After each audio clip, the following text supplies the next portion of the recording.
attentively to the tale of a most curiously traveled child.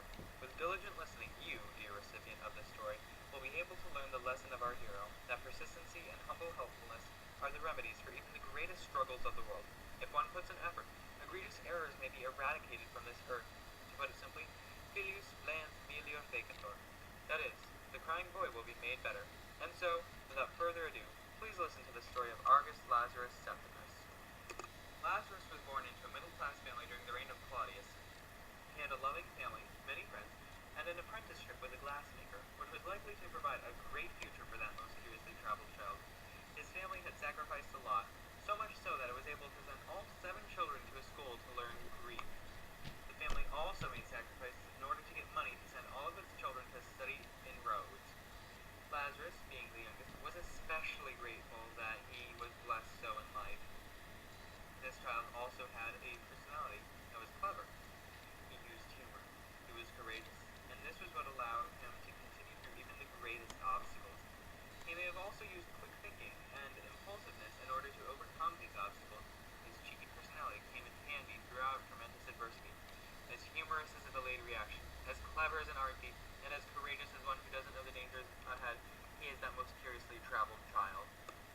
One summer's dusk, Lazarus was playing hide-and-seek with his friends.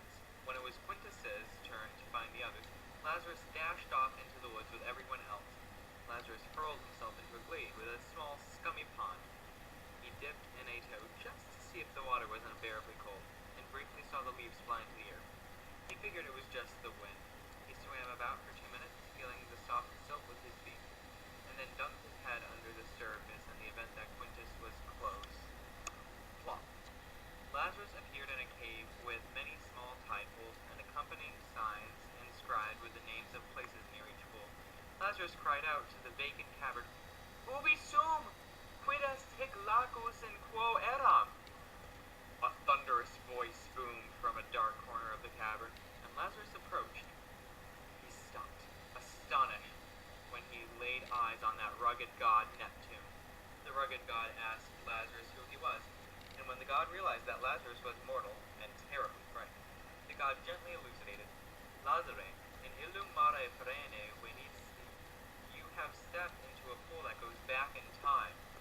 Lazarus was horrified. "Vita mea retexta me interficiam." Neptune quickly intervened and explained calmly. The operations of the pool are fairly easy to understand. For every minute spent waiting, floating, or swimming in the pond, time goes back a decade. When one submerges his head underwater and resurfaces, he will emerge in this cave. Submerging one's head and resurfacing in a different tide pool will bring the swimmer to the indicated location. If one has only a small portion, such as a foot in the water, time will go back for the same amount of time as the occupant's time in the pool. Your brief swim has brought you back before your birth. You have inadvertently lost all who you love. I'm very sorry. After a brief rage, Lazarus accepted the truth and washed his face in one of the pools, going back farther with each dip of his hands. Neptune told Lazarus to go through the pool and to live a new life. He said that he would be there for Lazarus throughout this unimaginable struggle. Lazarus said, "Tibi multas gratias ago," and then dived into the pool. Lazarus emerged from a fountain in Milan. 2 boys ran by and asked Lazarus if he had just emerged from the fountain. As Virgil would put it, "Quaere ei dixerunt amicus in illud mare perenne evanes esse." Lazarus knew the truth quite uncomfortably. A herald came by telling about the authentication of the Edict of Milan.